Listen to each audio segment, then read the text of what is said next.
an environmentalist, a TV presenter, a Nobel Peace Prize winner, but now accused of war crimes. This is Abiy Ahmed Ali, the Prime Minister of Ethiopia, one of the youngest and most prominent leaders in Africa.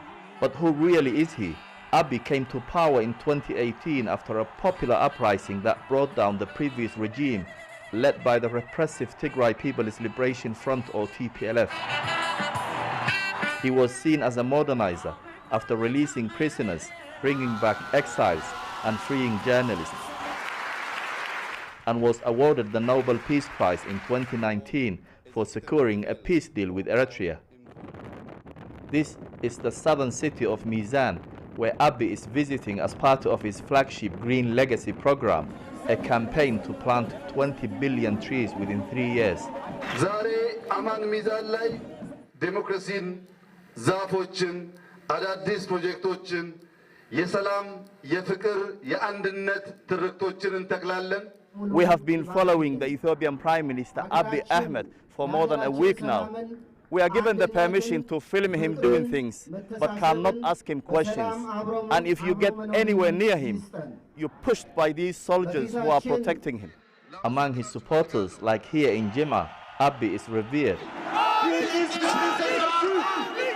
To them, he is someone who is making a break from decades of authoritarianism. We are fully behind Dr. Abiy Ahmed and our government in matters related to our national interest and sovereignty, urging for hands of Ethiopia.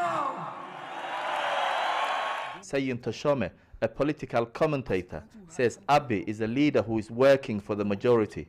He is trying his best to conduct a free and fair election right now. And the whole world is going against it. We deserve that dignity, we deserve that right. And he is just working for that. See? So we have to see not the lone, the only person, the so-called Abiy. We have to see the mass, the majority who is behind him. But he stands for election amid a bloody conflict and looming famine in the north, caused by a war between the Ethiopian and Eritrean army on one side against the TPLF forces.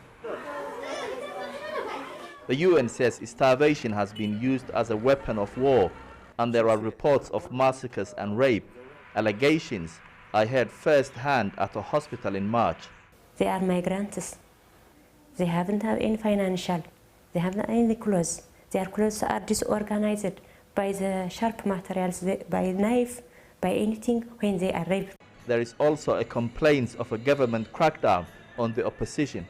Professor Marera's party, one of the largest, is not taking part in the election.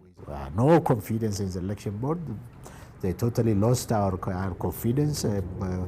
When they're really now covering a sort of sham elections, a very sham election, and which cannot make any, what we call, any radical break from the past Ethiopian elections. Abiy is expected to be declared winner in the election tomorrow. He's popular amongst his supporters.